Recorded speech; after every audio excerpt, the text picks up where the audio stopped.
سلام يا أحلى عيلة، كيفكن؟ شو أخباركن؟ إن شاء الله كلكن بخير مبسوطين. مرحبا بالما تشوشوا شلون راحاتن بكيفن. قبل ما نبلش بالفيديو ما تنسوا تحطولنا لايك واشتراك، فعلوا زر الجرس، خلي عيلتنا تكبر فيكن. أهلا وسهلا اللي جاي على قناتي جديد، نورتوا قناتي، بتشكركن على تعليقاتكن الحلوة. خلينا نبلش بالفيديو. شو هو الفيديو اليوم؟ نكبس الزعتر بالزيت مشان الشتوية، مشان لأنه مفيدة كتير وخاصة للقريب وهالشغلات.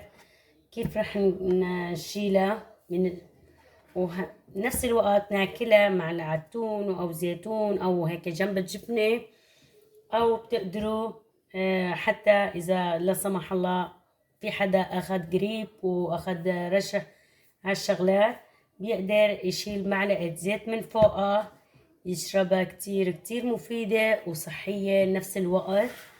أنا من أولي عاملة شايلة زعتر هذاك من دون مي، هاي هلا بدي أعملها بالزيت معكم. وكيف رح نعملها؟ ما رح أحط لها توم ولا دبس وشغلات، أنا ليش؟ مشان أستفيد منها الشتوية، لا سمح الله إذا صار أولاد قربوا هالشغلات، مشان أستفيد منها. هلا هاي شوي صغيرة، بدي أعمل سلطة الصبح مشان ياكلوها مع الفطور. وشوفوا على الزعتر والله عن جد، شوفوا على الشكل، وغسلتها كتير كويس نظفتها. شوفوا على المنظر، والله شي بتشهي عن جد. كلهم هيك صغار عطفت عملتهم كمان مشان يكونوا تازة. كانوا كل واحد هيك طوال، يعني طوال.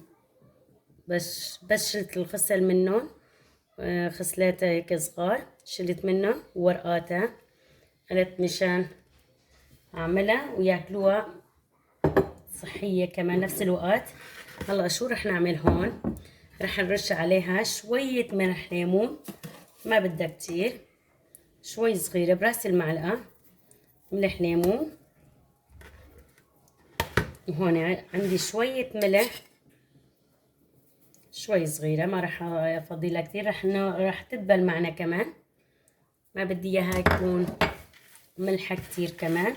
هلا بخلطها كلياتها وبحطها بالقطرميس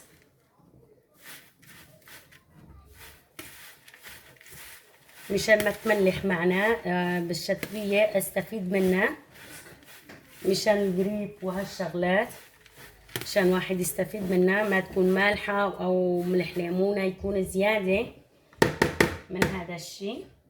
هلا شو رح اعمل؟ حطها بالقطرميز عندي، رح احطهم كلياتها بالقطرميز.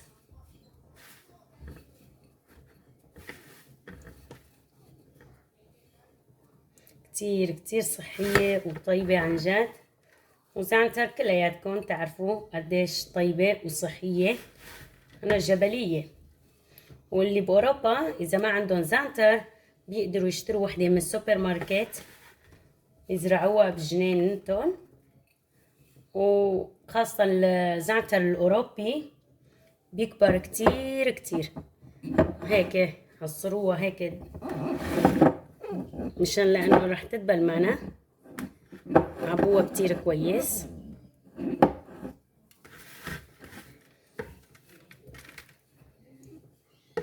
هلا بس شوي لو طالع منها. هون عندي الليمون كمان،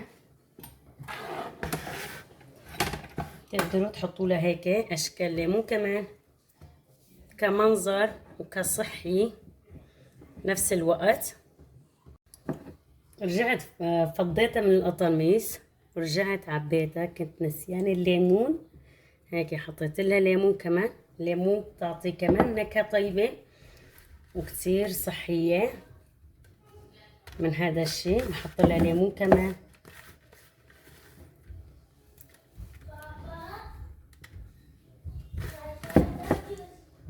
وهيك صارت جاهزة معنا.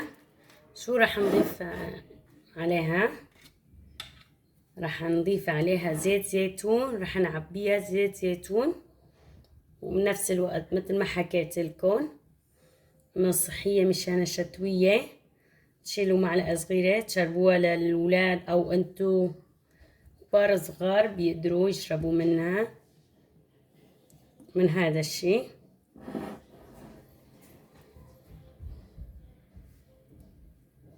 بنفس الوقت بتقدروا تستفيدوا من الزعتر كمان للعتون أو السلطة الصبح. هذا بيرجع لإلكن، بس رح أعبي عليها الزيت.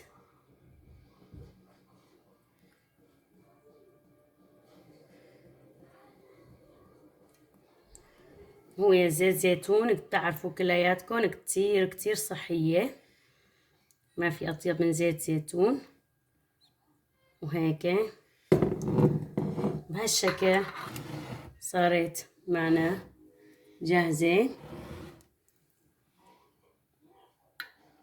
وهلا بنسكرها وبنشيلها من وقت نحتاج لها بنطالع منها وخلاص. هاي هي كانت الفيديو اليوم، ان شاء الله عجبكم. ما تنسونا من اللايك والاشتراك، فعلوا زر الجرس